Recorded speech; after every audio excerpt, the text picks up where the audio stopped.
Welcome to the Outfitter Brief. I'm Aaron Lieberman, Executive Director of the America Outdoors Association, joined here with Erik Weiseth with the Idaho Outfitters and Guides Association. This is the podcast where, enter tagline, but here's one we're working on, where we cut through the noise on the policy and operational issues that actually matter to outfitters and guides. I think I said the silent part out loud, but how you doing, Erik? Doing great. We're recording this on a Friday afternoon and going to hopefully get on the river this weekend. But it's been a doozy of a week. Feels like a whole freaking lot has happened. And like a lot has happened. And just looking at the sort of list of things we're going to go through today, I mean, I'm super into this stuff. That's why this is my job. And I'm even overwhelmed by the list of things we're going to talk about today. So, I'm excited to. We are in a uniquely busy. we are in a uniquely busy time. I mean, this whole year has been a very, let's say, active time with policy and regulation, legislation, all the stuff surrounding not just outfitting, guiding, but like facilitated rec and public lands management. But this week, as sort of a capstone, I think we have more, maybe we were talking about this earlier, but I think we have probably more substantive comments and comment periods or like issues right now overlapping than at any time that I can remember at any one time in the past 11, 12 years. Yeah, 100%. I feel like I've got this set up to, I come in and one of the first things I do in the morning is check my like review setup I have for the Federal Register, where it's going to give me all the things that I should be paying attention to. And like there's the weird sort of I like to suffer part of me that's kind of excited to check that in the morning right now. And then there's the like, I think more healthy part of me that's like, dog, don't do it. Just don't do it. Like something terrible is going to be in there. Like, well, you find yourself going into magical thinking where you're like, what if I cry uncle? Like, will it work? Yeah. If I just beg for no more, will there be no more? The answer, folks, is no, there's going to be more. Or at least asking for less is not how that works. But anyway, getting into it. Let's get into it. Let's do it. I think a couple things to sort of frame things up. Summer finally showed up in a pretty real way. I think on nationwide, and unfortunately what I mean by that is not good things. So things with fire. I mean, I think, they're like, people are out there, people are recreating. That's good. Hearing from a lot of folks across the country that a lot of people want to get outside, which obviously we need, not just for businesses, but as a society, we just need to get outside and be humans a little bit more, and do less scrolling and yelling at each other behind screens. But what I mean by the summer showing up is we have fires in pretty real ways. We have smoke coming in. I don't know if you've seen the pictures from like Chicago. I mean, not that that's like, recreation mecca, but sorry to anybody in Chicago. But it's like Chicago itself is just smoke city. That's all from Canadian wildfires. The Boundary Waters is closed down right now for the first time since 2021. We'll get into that.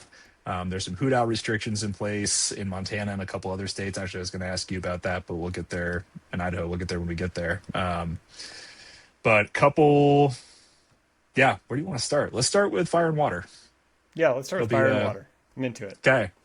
This is the Captain Planet section. We'll build out the other Earth powers later, elemental powers. That's a reference a lot of people aren't going to get. But if we're talking about Captain, I want to bring Heart, because that's the one that made most sense to me. Yeah. It's the most confusing of all the elements, but it's in there. Heart finds a way, as they say. Boundary Waters, quick pivot. All entry points into the Boundary Waters are closed effective, I think it was July 14th. It's the third full closure in that wilderness's history, and the first since 2021. and it's what 3 point. It's part of a broader, almost 4 million acre closure across Superior National Forest. There's 1,900 wilderness campsites included in that closure. There's some pretty wild coverage if folks have been, or folks look for it. I think there's 4 crews of 2 rangers that are out there trying to, like, for anybody who's in the Boundary Waters, which is a wildly immense place, out there trying to like paddle around to find people at their campsites to like tell them it's closed. Which, first, like, this is a bummer. I don't want to diminish it. Also, those people are doing great work, I'm sure. But it does feel like we should be able to do something a little bit better than send out some people in canoes, right? Like, wouldn't this be a case where like maybe we send a helicopter, like rather than having some poor park ranger paddle 5,000 miles in the Boundary Waters to find people that may or may not be at certain campsites, Yeah, I mean, I appreciate the wilderness ethic concepts as much as anybody. And I get like maybe I haven't been to Boundary Waters. It's somewhere I always want to go and would love to go check it out. And maybe just geographically or like the layout of the land or whatever, that is simply the thing that makes the most sense. But also like drones and helicopters. Airdrop them. This feels like one of those things. Yeah, like there's that. There's kind of the history of that in the Grand, right? They just like fly over and drop shit on the beach to let you know what's going on. Like, yeah, but maybe it just doesn't work. I don't know. Biodegradable pamphlets. Yeah, we threw beavers out of airplanes here in Idaho. So like, maybe they could be, maybe it's like a two birds, one stone situation. Maybe you get the beavers, you attach the nose to the beavers, and you throw them out of the airplanes with parachutes. Obviously, we're not monsters. Yeah, no. Yeah. Anyway, we'll keep workshopping that for the folks there. It's happening. We have. I apologize. You're supposed to keep me in line, but the bow tie on that one is the order itself. The closure order itself says October 1st, which is an interesting date. I'm not sure how they arrive at that, but the Forest Service is saying they don't expect it to fully reopen this season. Obviously, that can change, so that order can be rescinded at any point, and hopefully they get a handle on the fire. And for any operators there, hopefully folks can start operating again sooner than later. If you are a Boundary Waters area outfitter, please let us know what those impacts are. Please let us know if there's anything we can do to help. We'll keep on communicating out information. But overall, that's the fire end. Obviously, there's other fires happening in different parts of the country, but that's the fire end of the fire and water intro. The water end of that, all related to summer heating up, is Montana hoot-owl restrictions on at least one piece of the Madison. So one section of the Madison is closed to all fishing at all hours effective 2 days ago. And I think that's still up to date. I checked it earlier today. We're recording this July 17th. So that section is from Madison Dam at Innis Reservoir to the footbridge at Northwestern Energy Powerhouse. That's it. The rest of it is open. Generally, so hoot-owl means, in this case at least, no fishing 2 p.m. to midnight. That's hoot-owl restrictions kind of change depending on where you are, right? But generally the idea is water heats up, like these fish are already suffering, and so you put in hoot-owl restrictions to help sort of prevent that undue pressure that on the resource. What I was going to ask you about, have you heard about, are there any hoot-owl restrictions in Idaho that you've heard about recently? Are we not there yet? I don't think we're there yet. I haven't seen any actual restrictions pop up, but I think I've seen 2 things. One, there's outfitters like kind of collectively in certain areas, and I'll just talk about the Ketchum area because I kind of know about that better, like we're on the Big Wood and stuff, where all of the outfitters sort of come to an agreement on years like this where like they just don't run trips in the afternoon because fishing in the afternoon puts too much pressure on them. So they're kind of proactively about that, and I've seen them do that in other years, and I was down there a couple weeks ago, and it sounded like that's where this was all headed, and they all expected that, and they weren't selling trips for the afternoon in certain places in response to that. So kind of being proactive. Yeah. There's not, not being told to, but being stewards of the resource. I have seen some things come up where Fish and Game is really concerned about amounts of water on certain stretches and some of these other conditions, and they're actually opening up fishing. Just saying, like, there's gonna be no water. Like, this creek is gonna dry up, so go fish the shit out of it right now. Is a thing That's an interesting approach. as well. So, yeah, That's an interesting approach, especially for fish and game, right? We're not going to have water, Yeah. so go for it. go fish. Yeah, yeah, yeah. Interesting. Get. Yeah, well, the getting's good, I guess. I Yeah. think they were just expecting like it to get so warm. There's gonna be mass die off and that kind of thing. Yeah. So go fish now. You know. Man, that's a bleak reason to go fishing. If that's, I hope that's not how they're, I hope that's not like the marketing. Like, there's going to be a massive die off, so get out there and go fish. Yeah. So Yeah. yeah, it's not good. I will say here in Idaho, at least, the amount of water we had and everything else, it seems like things are holding up, generally speaking, better than people expected. So Yeah. Especially for you know, what was a really non-winter. doom and gloom is like more positive than anticipated. What do you think caused that? Or what do you think lent to that? We've had some. I mean, we've had some big rain. Like we had a like all-time rainstorm a couple weeks ago. I happened to be out on a river, like a multi-day river trip, right smack in the middle of it. So that was cool. But I think that genuinely helped. I mean, it bumped rivers like significantly over like 3 days. It just didn't stop raining, and then it also saturated the ground and everything else. So I think that has helped. Well, it'll be really interesting to see come like August 10th if we feel the same way. Yeah. Don't call it too early. Yeah, it's still pretty early. Yep. Well, otherwise on water, I mean, water across the West is obviously a big issue in the best of times. Whether we're talking about like grandfather water rights and the agricultural sector, or not least for our folks like flows. I know Colorado is in a record drought, and certain sections of river there are, I mean, people are going down to less than 300 CFS running trips using different boats. Outfitters, as always, are being innovative and finding ways to keep operating, keep people out there. I mean, it's still great, right? Like some of the most fun runs are 200 CFS creaky stuff. Public doesn't always know that, but so our thoughts are definitely with those folks as well. And we're going to be looking into, I think, like I've already started looking into in a couple different states, not just Colorado, different SBA, like Small Business Administration, like EIDL and other grant programs that might be applicable, which obviously include additional hoops, like sometimes even disaster declarations, things like that. But all to say, for folks that are in those areas, if you are having a curtailed season, definitely reach out to us, see if we can do anything to help. At the very least, we might be able to point in the right direction. There are a couple, I don't think it's water related, but there's a couple disaster grants available in Idaho and like North Idaho, right? For Yeah, up north Shoshone County? related to the windstorm. Yeah, related to the windstorm that came through back in the winter that just like had massive blowdown. So there was disaster. Yeah. Yes, there is SBA money related to those things that is available, but it's pretty far north and pretty limited to where. So Yeah. Yep. Okay. Well, let's zoom back out because there's a lot, and for folks who have tuned in before or who know me personally, I'm long-winded. So we're going to rely on Erik to try to keep me in bounds, and also take over in some areas so that we can get through this quickly. But there's a lot of news, a lot of things happening.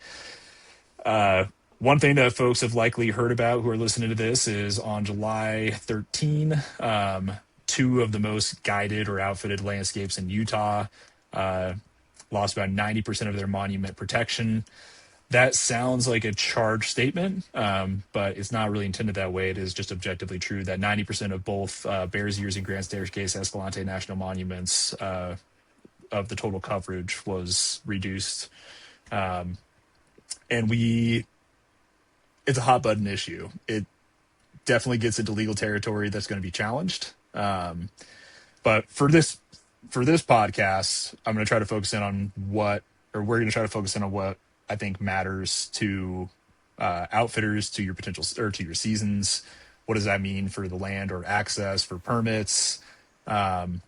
things like that. So just really quickly, first, like the facts. So for Bears Ears, it went from 1.36 million acres to about 121,000 acres.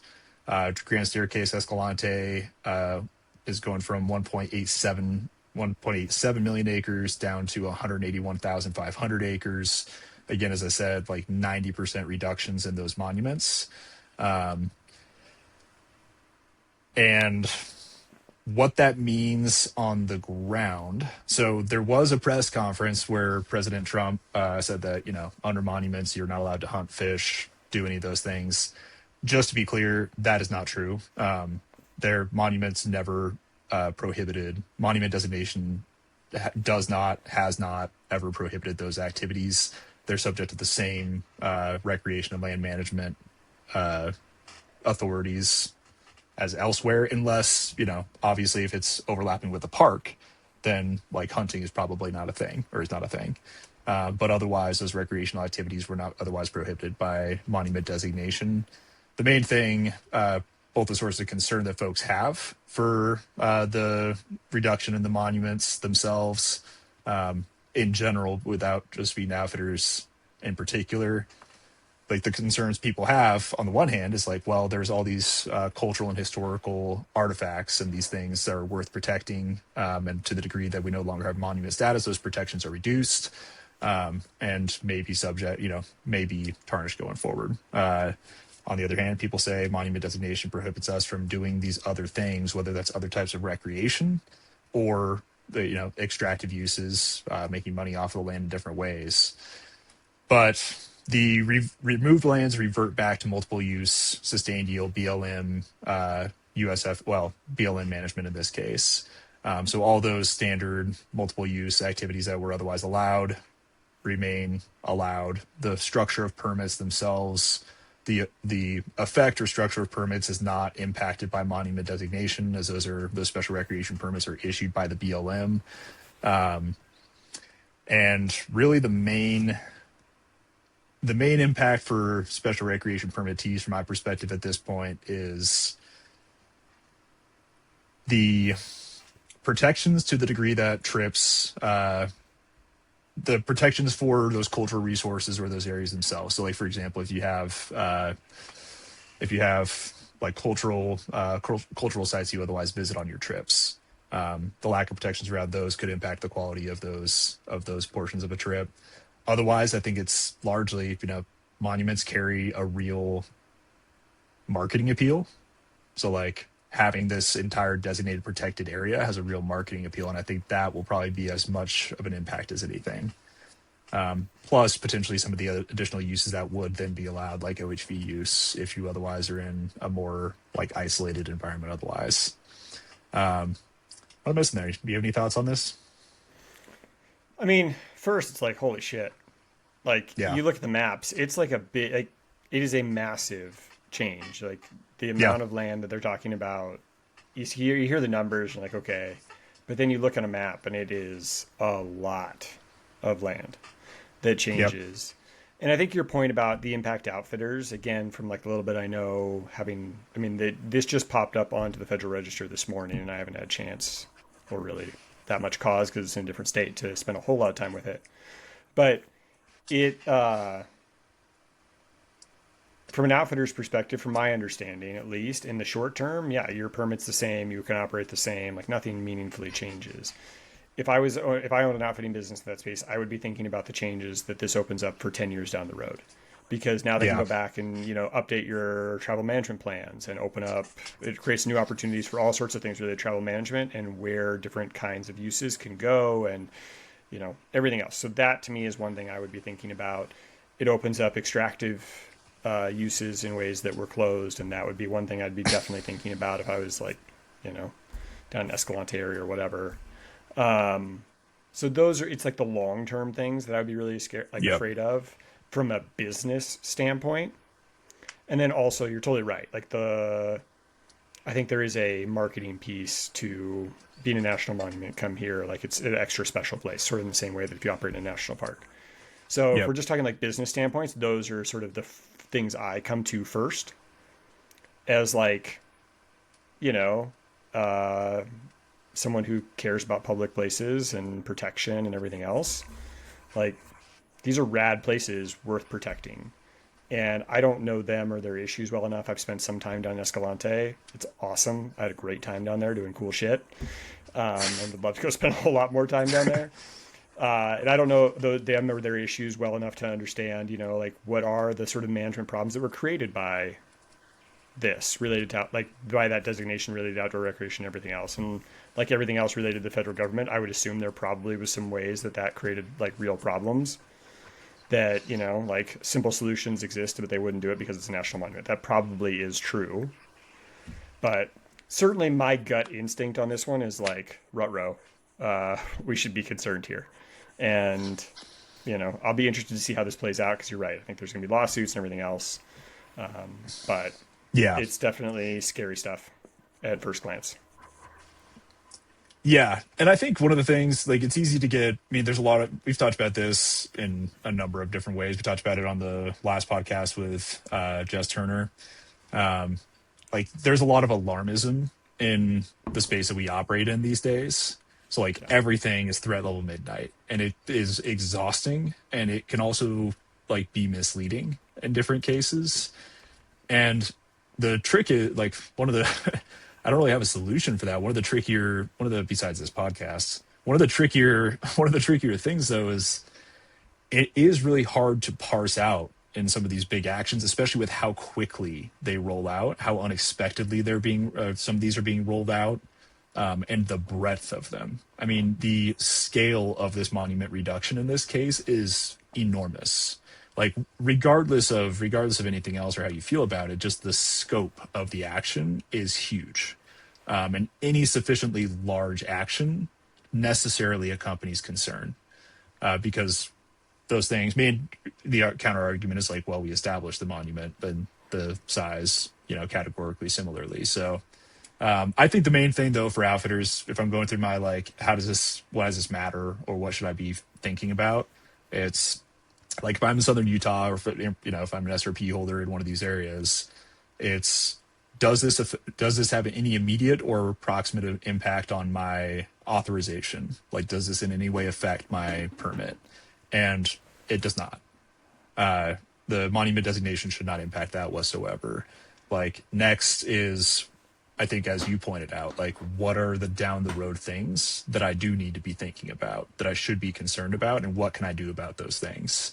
But the down the road things, like, part of it is marketability. Part of it is, like, the degree to which landscapes stay intact when you have different uses and different authorizations allowed in. Whether we're talking about, like, mining or whatever, right? Mining, drilling, OHV use, which, is also recreational use, but that's something I'd be thinking about as well. In the immediate term, I would suggest that folks, and I always suggest these things, not having the ability to do it myself proximately, but maybe we can put in the show notes, we put together a survey that we sent out to folks in Utah, trying to get a sense of what those impacts are, at the very least, so that we can share them back with the agency. The other thing I would encourage outfitters in these areas to look into is one of the things the dissolution of the bear, or one of the things, not the dissolution, apologies. One of the things this did is it dissolved the Bears Ears Commission, which was the Five Tribes Government to Government Commission, and is replacing it with a broader advisory committee. The Five Tribes will will maintain representation, though the former dedicated body is terminated. Utah's governor will appoint 6 members to represent different stakeholder groups, including a specific seat eligible for commercial recreation providers alongside, it doesn't really distinguish here, but alongside OHV users. So I would encourage outfitters in the area. This will be litigated. Like, we don't know where it's going to end. But I would encourage outfitters in the area who have spare time, maybe once your season calms down a little bit, if it hasn't already, to look into that, because at the very least, it's important for us to have skin in the game. Anyway, we'll follow up on this one again because it's a doozy. I'm going to jump down to another doozy, which is something you and I have been talking about quite a bit, that other state associations I know we've been talking to, and United States Forest Service directives modernization. Yeah, dude. uh, like again, like things just like rolling in here in July. I was loved when I was told like, oh no, this will be great now. You're like, your old business, like you were busy in the summers, and in this business, it's like slower in the summers. And turns Yeah, that's out, not true. I'm gonna call bullshit on that one this year. Yeah. Like Yeah. this one I told rolls you that in, wasn't true. it's when you get up and read it, and it's like, oh, okay, there's like these are a lot of words, but talking about manuals and handbooks, like whatever. And then you start reading and actually like get a couple more cups of coffee and contemplate what it's actually saying. And it's like, oh, this is saying that they might fundamentally throw out the core document that guides day-to-day operations of the Forest Service and just let people do kind of whatever the hell they feel like in a lot of ways. Well, Like that could be the outcome. well, that's what I'm saying. So like, but yeah, that could that's not a.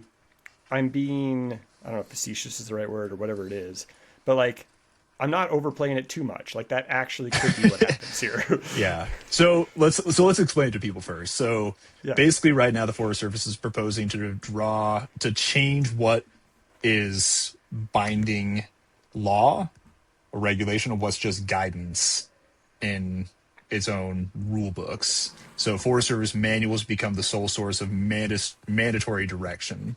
Those would be binding regulation. Where handbooks, where currently, to your point, most outfitting and guiding like detail. Here's the thing, like for line officers, actually lives. Those handbooks themselves would be treated as advisory material, so they wouldn't be binding. So like what yours, for the sake of folks listening, like what Eric's speaking to is like currently there's like we have binding regulations. Like there's a thing in the manual that says this is a thing you have to do when X is true, or when Y happens, that means that Z is true, or that Z is required, right? Everything else that is not that is what is currently in the handbook. And that is just like, hey, here's some guidance on like how to think about this, right? And some pieces of that guidance historically has been fairly solid, you know, like it's just in practice enough that it functionally has taken on the effect of binding regulation, though it doesn't technically have it. The concern is that because most outfitting and guiding, most of the stuff related to us, substantively lives in that policy end of things. So in the handbook, not the manual, that we as an industry need to identify, and this is like, there's a lot. There are a lot of provisions. It's an enormous amount of information. We have to figure out which of these things live where. So, and which of these things are important enough that we need to convince the agency to move them into binding manual content versus loosey-goosey, maybe it'll still be their handbook content. Well, let me back up just a little bit to make sure that my understanding of this is correct and that we clarify it for everybody else. If I was to think about this as a hierarchy, you have the manual, which is this is the must do. This is kind of the statute level, like it's based on law, right? And the have to, and then the handbook kind of sits underneath that and is the here's how you execute the stuff that's in the manual.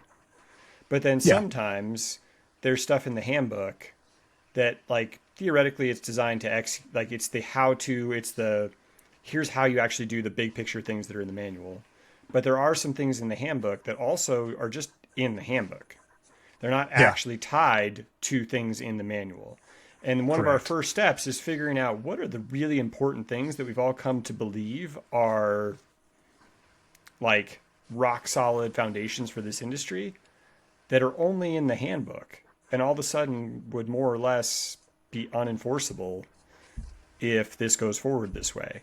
And I think one that Yeah. jumped out there, and there's a few. I mean, Aaron, like I spent quite a bit of time diving in early, and then you've been the one that's really gone into this more recently. But like, what is one of those types of things that's jumped out at you that people are going to be like, "Rutro, okay, this is a big deal." Well, I mean, I think like there's a couple, like the renewal standard, Yeah, preferential renewal. There's fee structures. There's even the core definitions of outfitting, guiding, service days. I mean, service day is defined elsewhere now in statute. But service days I mean, in part, I'm going to pause there. There is a reason to go back to service days definitions, but it's probably not for this audience. Service Yeah. days, like all those things live in the handbook text right now. So like those are the core ones. And you pointed out really early, like renewals, right? That's a doozy. That one jumped out at me big time because Yeah. that is terrifying. You get to the end of your 10-year permit and all of a sudden maybe you end up having to, like, right now you just renew and it's kind of expected that you're going to renew if you're in good standing and everything else, you go through the process. But from my understanding, like that could like that expectation there is not anchored anywhere. Well, we just want to Outside make of sure that. that we just want to make sure that it's carried over because it Yeah. never like in Or fairness, it it is never anchored there was today. like the preferential renewal like was preference shall be given to, right? That was never like there's nothing in law that says that for the Forest Service. There's like in regulation, I don't think there is either, but it has taken the effect of regulation Right. over time because that part of policy is one, it's like, you know, that trail is well trodden. Like permit administrators are having to go through that portion of the handbook all the time. So when the handbook says, especially when they're looking at a decade over decade over decade over decade over cross training with institutional memory, that you know there should be a preference for the current permit holder, you know, assuming satisfactory performance, et cetera, like it takes on the effect of more binding regulation. Yeah. And like what you point out is like, yeah, the concern is not just even around preference for renewal, but even how your renewal works. Like those things just need to be codified because, like, to state the obvious for outfitters in the room, and I mean, you were an outfitter for 20 years, but like this industry doesn't have a lot of predictability, right? We start off talking about like fires and water levels, and all of that has to do with like snowpack and El Nino and like, you know, consumer confidence and whatever China's doing. Like we have very little stability that we can really bank on. Like all we can control are the limited things we can control. When it comes to permits and authorizations, the things like those things that we have been able to a large degree to bank on that are in the handbook are the things we really need to have at least some corollary for going forward in the manual as part of Yeah. this transition. So like how your renewal works, how your land use fee is calculated, like even who needs a permit, which, you know, is most of these things have some additional tie elsewhere, like in regulation or in some cases in law. But this one's a doozy. It's a big deal. And it's an enormous, I mean, the other thing to point out, like I think we talked about before, but like this is an enormous undertaking for the agency. And the timing is interesting. like we're gonna reorganize the entire Forest Service, which like I'm not even opining on that. Just saying like that's a big thing that they're doing. Like also, like we're still in theory implementing the Explore Act, like, you know, working on that. It's only been a year and a half getting there. Like Sore subject. yeah, it is, but getting there. You know, but that's all that in and of itself is a huge undertaking, right? The remaining sections, the remaining provisions to implement those and develop anything around them. And at the same time, like there is a synchronicity to it, but at the same time to take this on, like this in and of itself is huge. You and I both spend enough time in trying to cross-reference these things. Like it is a labyrinth. I literally broke my cloud account trying to just like begin getting a handle on this because it's so many pages. And I do think we interviewed the chief of the Forest Service for I think our first podcast together, and one of the Yeah, things he said in there is, you know, he talked about the manual. He's like, or the manual and the handbook. He's like, new person comes in and we hand them, you know, 1,800 pages of stuff they've got to know totally. and follow, right? And I mean, I've had interactions where it felt like the Forest Service, he had somebody who wanted to do the right thing and they felt like their hands were tied because it was just like like what they're being told is too specific to be flexible enough for what is they're happening, like the unique circumstance they're dealing with. Like, I think Yep, those things are entirely true, and I think a review of all of this is important. totally. But Having said it that, is it is like I cannot overstate how massive this is, and the just amount of thinking and detail and decades that have gone into that, and like in a lot of cases really good reasoning behind it, and it ripples out so massively. You have to look at every little thing and think Yeah. about the 15 different things that you're not going to think about the first time, of how that could ripple out into reality, and Yep. how it's all connected. And I have concerns that the organization doesn't have the bandwidth to do that fully properly at the moment. But that's why we're here, and we are. Yeah. That's why Aaron's here working 18 hours a day, staring at By the way, this. folks, you are welcome because to Eric's point, like, actually, first, like, it is worth saying, like you just said, but it is worth like emphasizing there is a cause for this, right? Like, the rationale is Yes. all else equals a good rationale. It's like, it is true that, like, even trying to figure stuff out from the handbook, like trying to figure out which version or like which regional supplement like superseded what, like, it is a nightmare. And it's not, I mean, and it's a nightmare for permanent administrators. It's a nightmare for like rec planners, for soups, like for outfitters. Like, it is a nightmare to try to navigate these things. And sometimes you have permanent administrators who just know their stuff and have like spent their lives in these documents, and they just get it. Or they just, know that they should do the right thing before anything else, second guessing based on the handbook. So like, having that clarity does make sense. The timing and the capacity is legitimately, like, there's a question mark there about the timing, about the timing on it. But again, and to round it out, like, the saving grace, it sounds self-complimentary, and it is, but also, like, it is, like, this is a great example of why these organizations have to exist, why our organizations have to exist.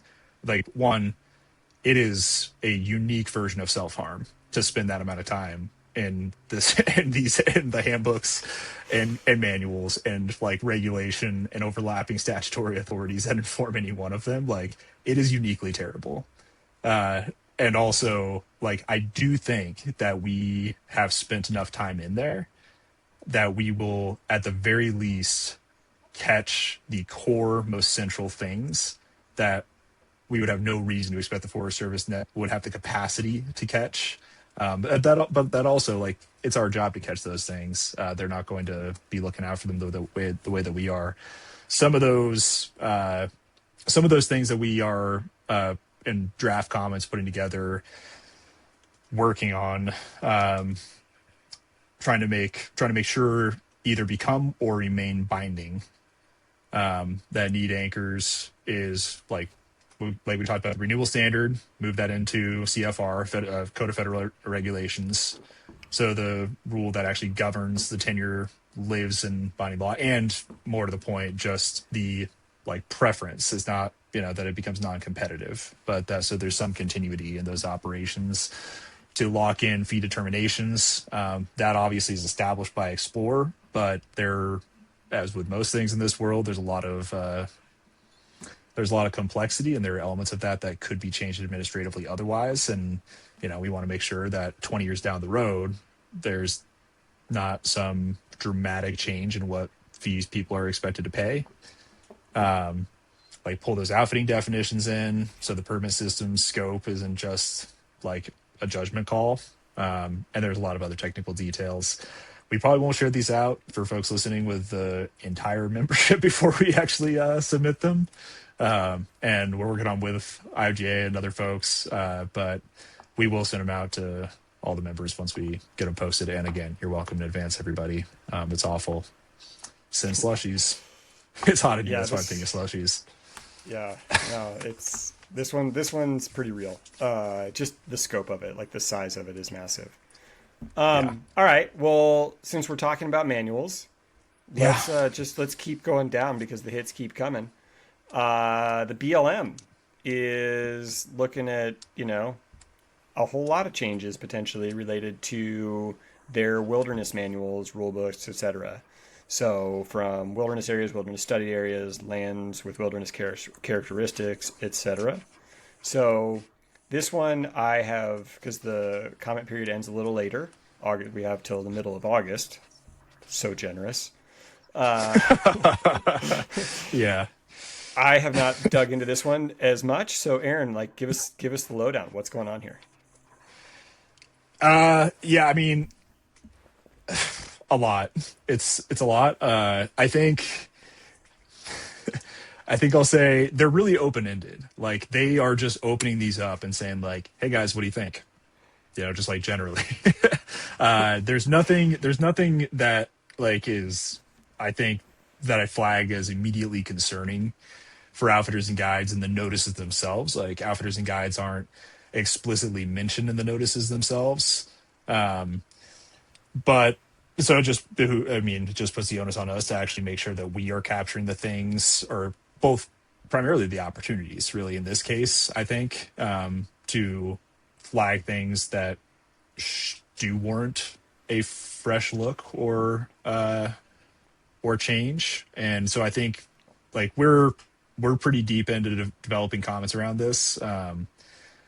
And the three areas that we're focused in on for those comments, as relates to these three wilderness manuals, and the climbing one, we're trying to get the lowdown from American Mountain Guides Association and other members who are more focused in that world. But I'll speak to the three that deal with six. What are those manual numbers? 6340.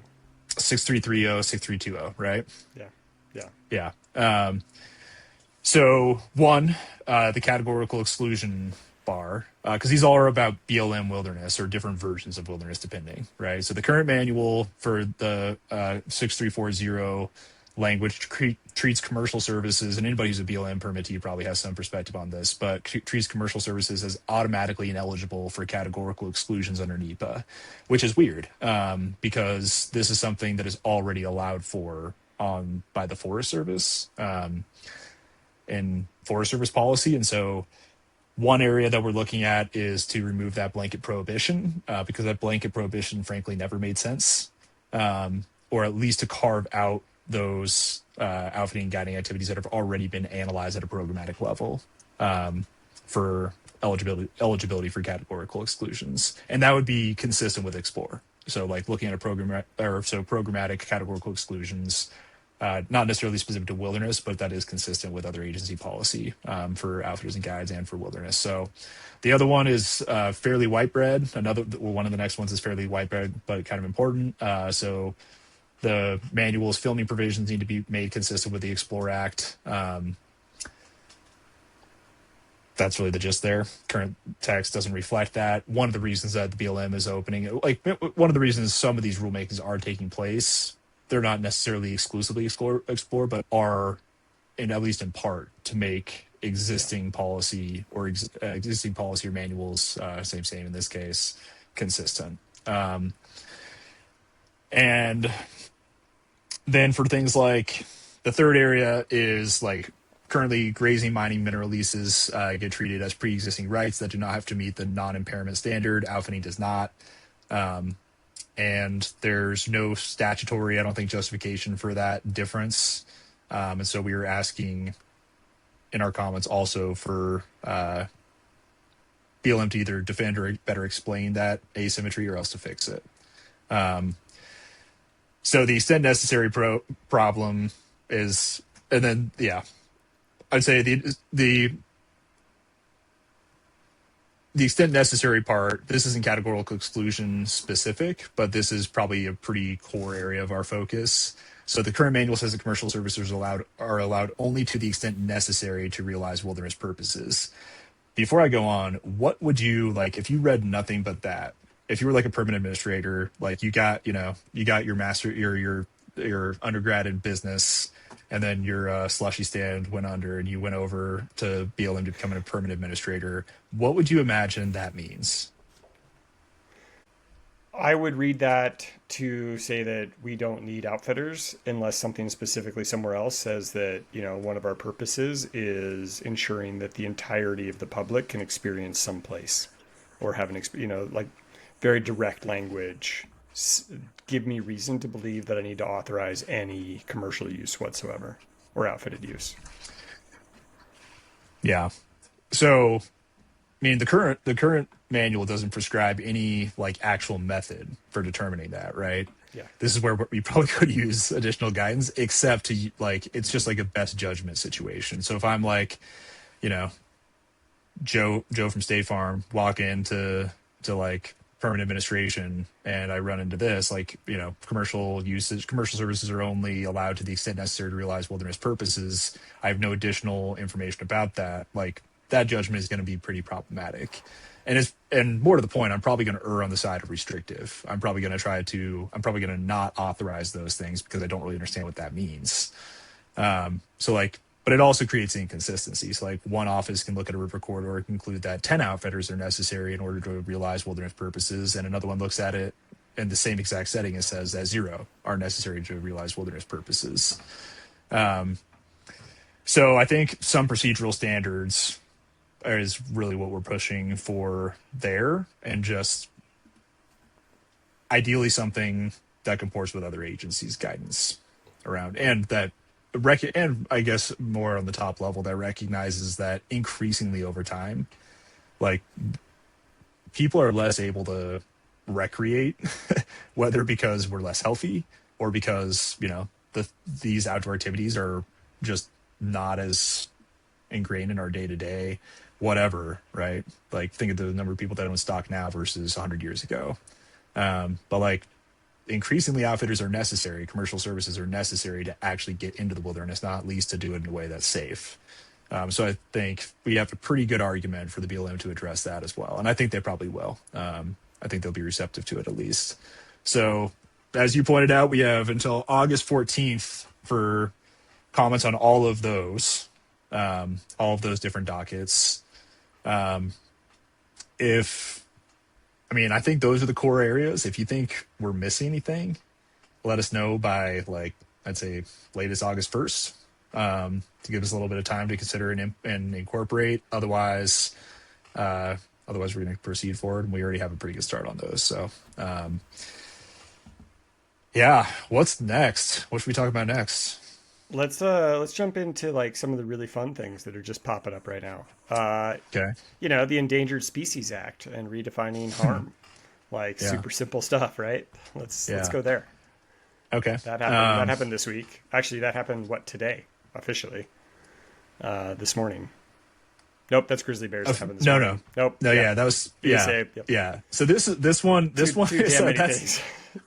yeah, exactly. No, this one is the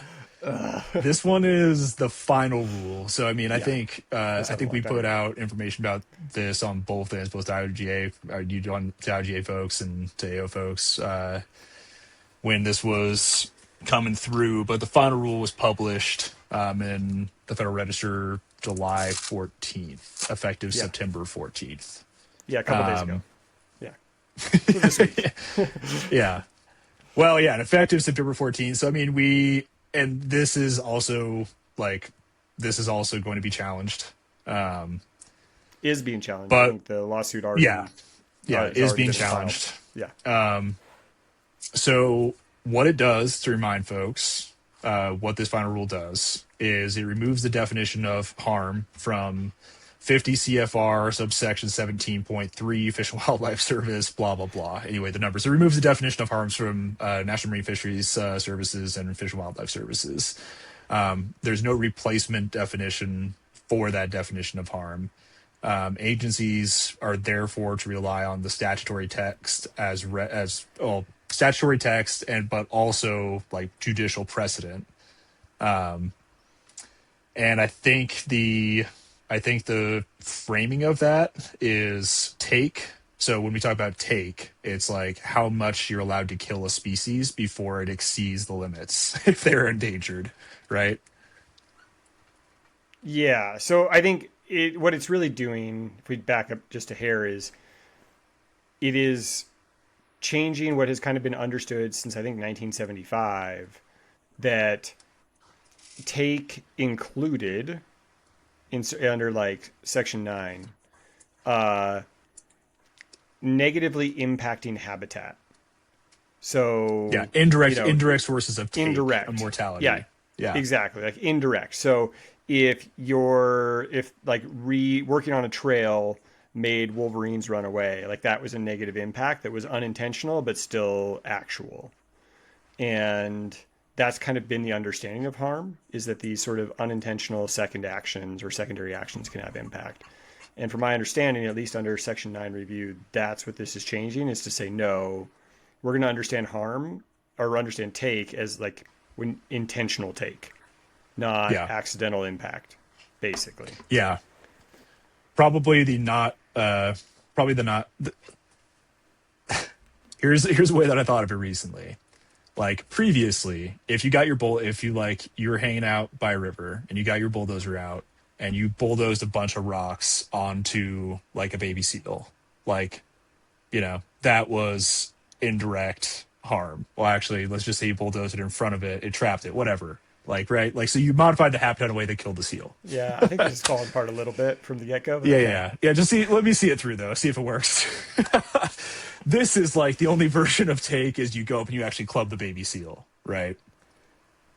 Yeah, I think more or less. Yes, I think Yeah, that's right. it's definitely less than more. By the way, with Yeah, with that, what is that? It's like it's an analogical metaphor. I think at least it's an analogy. yeah, I think like one of the takeaways. So like this is super controversial. This is definitely one where people feel like very strongly, understandably, like for certain outfitters. So folks that rely on salmon runs, for example, like changing this definition of harm does stand to have very substantive business impacts, or could, right? It could certainly open those up.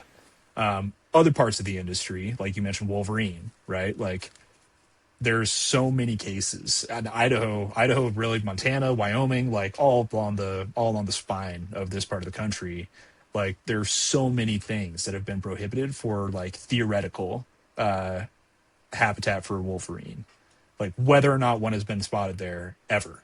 Like yeah, it is suitable habitat, and there's so many things that have been prevented, whether like even just standard uses. And so like this definitely, like so many things that are this big, cuts both ways. Could streamline, well, like would streamline permitting if successful. Like an incidental take permit no longer, is my understanding. We'll have to explain like how they minimize or mitigate habitat impacts. On the other hand, like stands do have impacts yeah, to the degree that habitat impairment is no longer part of the definition, operative as part of the definition of harm. That opens up additional activities, uses, impairments that will impact species that a lot of our members rely on. And I mentioned salmon and steelhead, but it's not really just salmon and steelhead, right? There's all sorts of species that will be impacted by that, from yeah. big game on down. So it's going to vary by location. I think. Well, what do you think about this overall? Well, I think just to give it some context, like for most outfitters, if you're an existing outfitter, you are not going to notice this, like in your as far as your like business operations, Yeah. because existing permits and ESA consultations are not impacted by this. Existing requirements based on ESA consultations in the past are not changed by this. So it really is like all that stuff's under Section 7 and none of that changes. Also, if you want to start a new activity or you're trying to bring a new activity in and it hasn't had a consultation for endangered species and it needs one, it's still under Section 7 is going to have to go through that. So, like, from a business standpoint, not I would not expect to see massive impacts from this. Now, I think that there is, if you're trying to open up a new operation or something, and it's going through consultation for a new listed species or whatever. Yes, to Aaron's point, like the change on this, I think is going to impact that consultation and what is required of you out of that consultation and some of the stringent whatever that comes out of it. But like for most people in the immediate sense, as a business level, I don't think you're going to feel this in a massive way. Yeah. And this is one of those like buckle up. It's going to be a long ride. Yeah, Like we don't big really time. know where this one's going to end. Like you said, it's already being litigated, Yeah, and those things will be tied up for a while. But speaking of yeah. litigation, and what you were talking about earlier, I think you've been spending a little bit more time than I have recently in grizzly management. Why don't you Oh tell us a little man, bit talk about about yeah. what's developing there? Well, so I'm gonna just start. I'm gonna caveat this one with like there was a presser on this like what a couple days ago, and sort of the internet blew up. We're talking about grizzly bears, like big, like a big animal. Charismatic megafauna. Right. Yeah, totally. The actual language dropped this morning. So, and it's been a busy day. So, like, yes, I did spend a bunch of time. And also, it's one of the longest rules I've seen recently. Like, the rule language is like 10 of those, like 3-column pages. It's freaking like a long one. Yeah.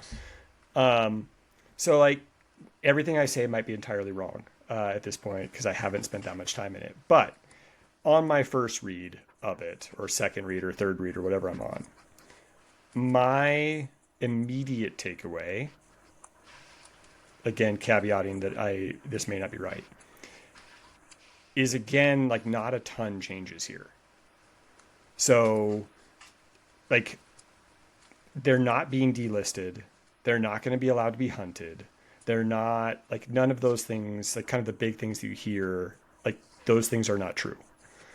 What the primary thing that seems to be happening here is that the state could, if they go through a whole process and explain how they're going to do it and how they're going to manage it, the state could take more of a leadership role in how some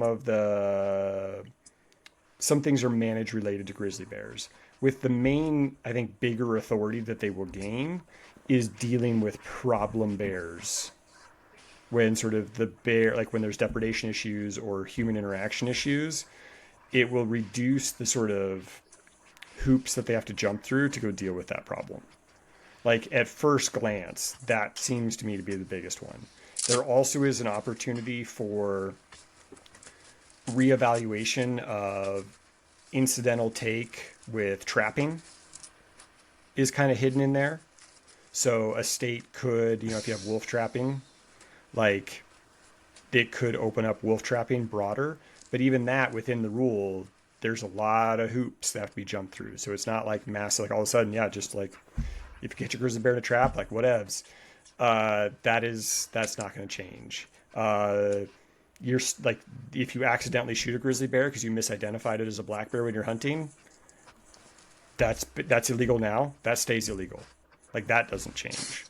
So I don't know. Like, again, at first glance, I was like, ruh-roh, big deal. But less. Well, okay. Look, so like my initial take, you spent more time with it than I have already, but like, it amends the 4D regulation to give states a tiered approach to day-to-day management. Yes. Where they meet those benchmarks that you're talking about. Yes. Right. And at certain tiers, they have additional authority for management on the state level without federal, I don't want to say oversight, but like they have direct management, right? Yeah.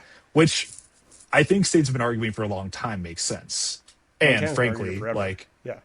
Well, I mean, Idaho has too, right? Like a lot of states have been arguing that, and like, it does to a large extent make sense. Just the idea of state management, insofar as like what we're not talking about, and like what we're not talking about. Just be clear, folks. Like, we're not talking about delisting with this, and we're not talking about like hunting season. Those are two things that are not a part of this. Like, it's less sexy than either of those things. So you could just like just roll with it. It's less sexy than either of those things. I said what I said. It is like, it's management authority, as you're pointing out, right? Interestingly, so this doesn't touch experimental populations, right? Is that true? Yeah, right. That's actually one of the pieces that kind of stays out of it, is this experimental populations thing, like, isn't impacted by this, which I thought was interesting. Which, from my understanding, is areas like in Idaho and the Subway Bitterroot or those kinds of things where there might be grizzly bears, but they haven't been reintroduced. And so they're treated, or they don't stay. Or they don't stay, or whatever. But it is specifically in the language I was like reading, it was like it had to do with had they been like put there or re-put there, I guess. And so those areas really aren't impacted by this at all. Again, is my first draft reading of this. Yeah. So I also think, and again, like, it's possible, and you could probably speak to this actually better than I can because you've been around this issue longer. But one of the things it seems like it does at a first glance is really sort of, I think, enshrines this, or fights back against this idea that we're going to think of grizzly bears in sort of a monoculture way, that, all grizzly bears are the same, and when we think about grizzly bears in the Endangered Species Act, we need to think about all grizzlies and not think about unique Yeah. populations in unique places as Yep. different, and think about them differently. And this seems like it heads to solidify that concept of like, these grizzly bears are not those grizzly bears, which from my understanding Yep. is like scientifically true, but again, I'm not an expert on this. So Well, it also like, yeah, it all, I mean, and yes, and that shit like that, the way, one of the core arguments, and this is true for other listed species as well, but one of the like the big thorns in the side of both like state wildlife management or managers, as well as like a lot of groups, including a lot of our members, is like, hey, you're saying that grizzlies aren't recovered because we haven't met objectives for a population that is defined across a vast landscape, from like Seattle to like, Canadian Rockies to like over into, and in some cases those populations do extend outside of the country. So like if it hasn't been recovered across that area, then the population is not recovered. So if there were a genuine shift back to state management of those species with like criteria, then yeah, I think that would be one of the benefits. And like, frankly, that is reasonable, right? Like saying that like a species isn't recovered unless it's recovered everywhere, like where it once existed, is like maybe true in the purest historical sense, right? Like if we say that recovery means how many grizzlies were there per square mile across the entirety of North America in the like 1452, then yeah, we're not there. But like if recovery means like whatever that actual objective is in a defined geographic region for a subsection or for a like subpopulation of that species, like that's probably more reasonable for what we can actually accomplish. And it provides more effective management ultimately. So I think but I will say, like, as a takeaway, just so folks don't get the wrong idea, what this is not is delisting, and it's not open hunting season. It is less exciting than either of those things. And it's procedural, but I think for folks that have been concerned about this, it's a big step. yeah, I think it was like when I first heard about it, I was like, oh no, I gonna like this. I feel like is either no matter Yeah, which way no matter which way this is going, yeah. it's gonna be a headache. Yeah. But based on my reading of it today, again, it came out this morning, and again, it's a lot. But on my first reading of it, I think it is none of the kind of big scary or big exciting, depending on which side of that coin you sit on. Yeah. It's none of those things, and it's Yep. much slower and requires a lot more before anything actually changes than one would have anticipated in the time that we live in. Yeah, that's probably the better way to tie that one up. Let's land there. We'll go with that. I'm On to the next one. yeah. I don't, let's just mention that. I mean, the next one is polar bear trophy imports. This feels like a bad segue, so I'm just gonna move on from that one. I don't think, and it's not even directly germane to our members. It's more about Canadians. So apologies for anybody who overlaps. This is America Outdoors. Yeah, this is America Outdoors, and you know what? You're sending all that Canadian smoke down here, impacting our operations. We don't like it, so we're not talking about Canada right now. Yeah. There's some other stuff around the ESA that we're going to move through really quickly. Fish and Wildlife Service published 90-day findings on 10 species in the Federal Register, again, 3 days ago. A lot happened in the last... Well, a lot's happening these days. These are probably not going to be well known to most folks. So 7 of those are advanced into the full 12-month status review. Fish and Wildlife Service found substantial information that listing may be warranted for Cascade red fox, diamondback terrapin, which is Maryland's state reptile. I'm not sure that I actually knew that we had state reptiles until reading that, by the way. Do you know what your state reptile is? No idea. Again, also didn't know that was a thing. What would you guess it is? We'll look it up later. What do you think your state reptile is? I mean, I would hope it's like the rattlesnake, or like it's not going to be that cool. it's not. It's probably not, but I would like to believe it is. some Okay, sort so of Eric's red going with the turtle. rattlesnake. We'll look it up here in a minute and figure out what it actually is. If we had staff on this, we would just tell them to do it. If we had, Text yeah, Jack. if we had, right. Text the comms team. In addition to the to Maryland State Reptile, the Goose Lake lamprey, the Goose Lake sucker, the Goose Lake tui chub, the loopy 5 firefly, the plain spotted skunk, and it sounds like I'm having a stroke just reading these. Like, what? I don't know.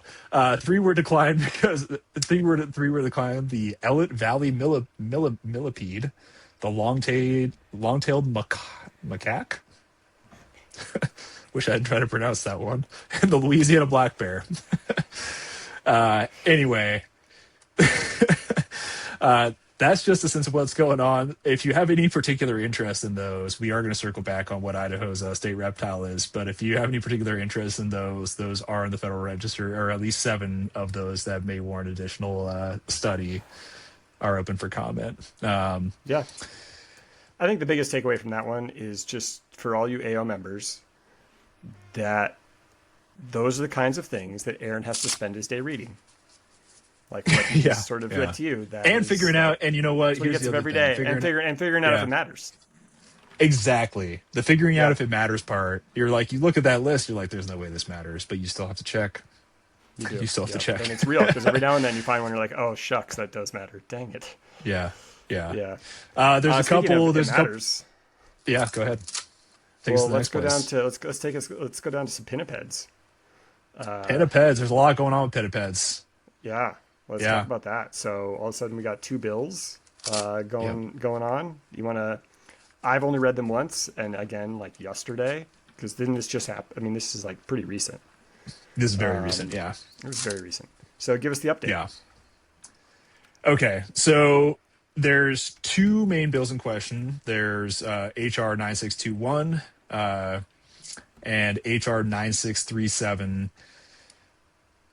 The former, which is sponsored by Baumgartner from Washington, co-sponsored by Randall, would expand the existing framework for pinniped abatement. That's not the word they use, but in any case, pinnipeds are sea lions, by the way, folks. If you're not in salty areas, but this definition, it expands the framework to add harbor seals in addition to California and stellar sea lions.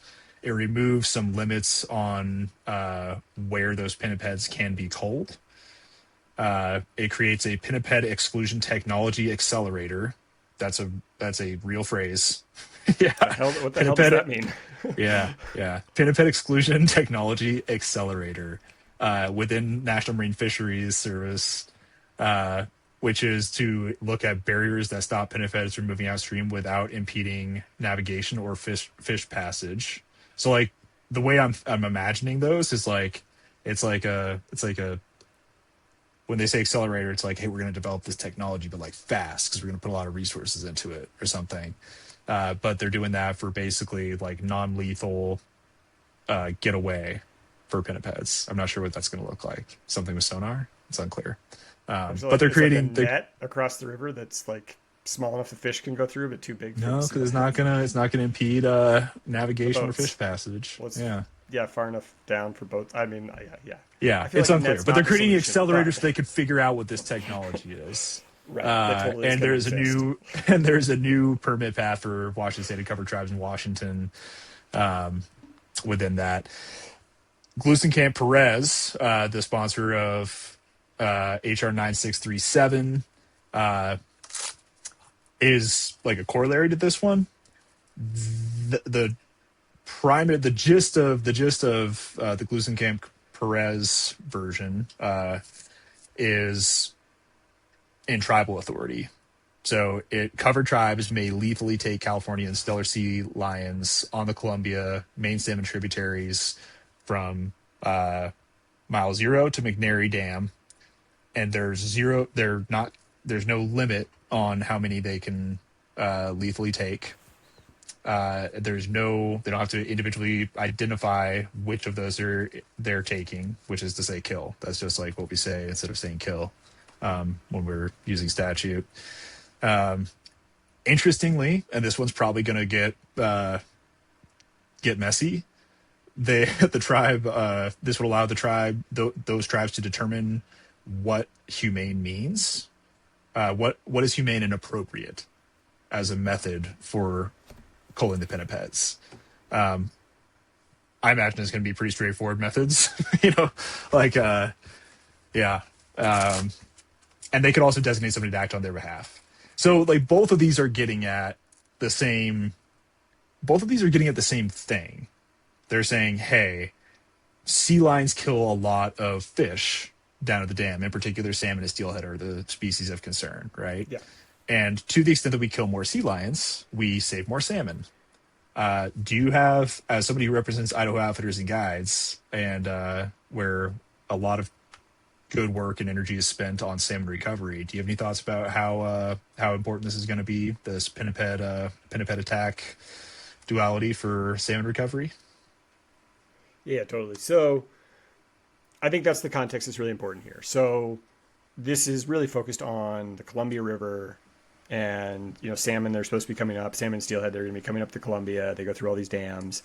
They come to Idaho, amongst other places, up into the salmon, the snake, and then up the salmon, up to the Middle Fork, everywhere else.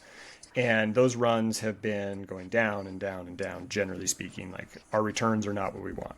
And we've been having for decades big conversations around how do we help bring these returns back.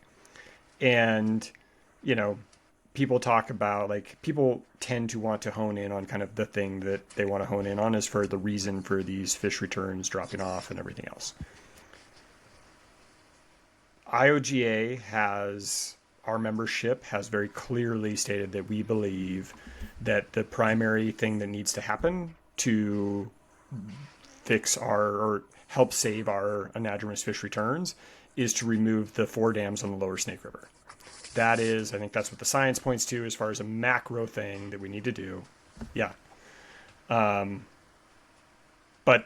at the same time, like, every fish that isn't eaten by a sea lion will hopefully have a better chance of coming home. So, like, yeah, is this like the silver bullet solution? No. But do sea lions eat salmon? A lot of them, 100%. as they're like pulling up on the dams, like 100%. So, like, let's have a all approaches are good attitude. And this feels like this could be one of the pieces to this puzzle. So, yeah. So, yeah. Yep.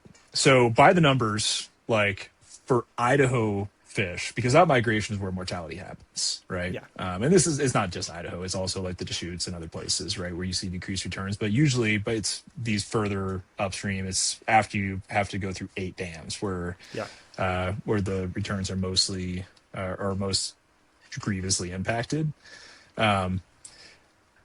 So yeah, like, will killing more pinnipeds functionally, like, move the needle in Idaho salmon recovery? No. It just won't. Mathematically, it's negligible mathematically for returns, but they chow down. Like, sea lions chow down there. Like, there's some wild statistics. 1 in every 4 fish at Bonneville Dam have sea lion bite wounds. Like, that is a shocking proportion of a population. And, like, so especially for like the lower Columbia itself, for those lower but still major tributaries to the Columbia, like, it will have significant impacts it could have significant impacts for some of those runs. And there's a ton of outfitters and a ton of recreation around those runs down there. So I think overall, like, Senator Risch did great work on this with the Marine Mammals Protection Act, expanding out the take of sea lions. Gosh, like 10 years ago or something, right? It was a while. But so I see this as a good move. I think it'll get interesting press. I kind of like talking about it. It's also just an interesting pairing. Glusenkamp Perez with Baumgartner and the White House weighing in his support. Like, it's an interesting dynamic. Like, what we can get around, we can't really agree on a lot in this country, Eric. But what we can agree about is we fucking hate sea lions. let's shoot some sea lions. Yeah. Yeah. Gotta get rid of those sea lions, though. You know, I can't. I don't know about the rest, but I know about that. It is funny Um, what brings people together. Um, yeah, yeah. Uh, so okay. these What bills else? are in the early stage. Like this Yeah, is like extremely early stage. They may, it's more likely than not, they will go nowhere, but it's possible they will go somewhere. And we'll kind of keep everybody updated. We will have calls to action if the time is right and when the time is right for those who this is an issue that they care about. Probably at the IOGA level, certainly, and I'm sure at the America Outdoors level as well. So, yeah, yep. there you go. That's a new one. Are we done? Okay, let's. I think we're about done. You know, there's actually more, but Oh, but there yeah. is more, and it's going to be. Don't worry, folks. This is probably going to be coming out around the time that the AO newsletter, the second AO July newsletter, will be out. So you can listen to this instead and just go back to the newsletter for the things that I'm skipping past. There are a couple things within labor, H-2B visas, stuff like that. Real quick, I'm just going to list off some deadlines for comment periods for folks. Monday, the deadline for the Forest Service Climate Directive. We didn't even talk about that one. That is due Monday. July 22nd, the Utah Trail Canyon Travel Management Plan comment period ends. So you have to get your comments in for that. We've had a couple things out about that. That closes July 22nd. July 23rd, the Utah Dinosaur North Travel Management Plan comment period ends. That's out of the Vernal Field Office. July 29th. Oh man, we didn't talk about this either. It's going to be in the newsletter. Don't worry. But I think you get this in your newsletter too, but there's the visitation pilot that's being rolled out across BLM and Forest Service, trying to get a better handle, at least in theory, is trying to find, as directed by Explorers, trying to find additional and better information around actual recreation and visitation, which I think probably does have a really important nexus for the folks we represent, outfitters and guides, because one of the problems, quick editorializing, that we've always run into is, you know, whenever there's sort of resource impacts or people feel like there's congestion, the go-to move is to find the people with the target on their back, which is outfitters. Like, oh, you have an authorization, that's something I can target. Whereas, like, the only way to try to otherwise regulate the broader general public, which is usually, you know, 95+% of actual use in any given resource, you have to start tracking and limiting that. And so I think I'm hopeful that at the very least we'll have some better information out of that. That comment period ends July 29th. July 31st, the Forest Service directives that we spent a lot of time talking about earlier, directives modernization comment period ends. We will have comments in collectively before that. August 14th, all of those 4 BLM wilderness dockets, the comment period ends for manuals 6340, 6330, 6320, plus the climbing docket.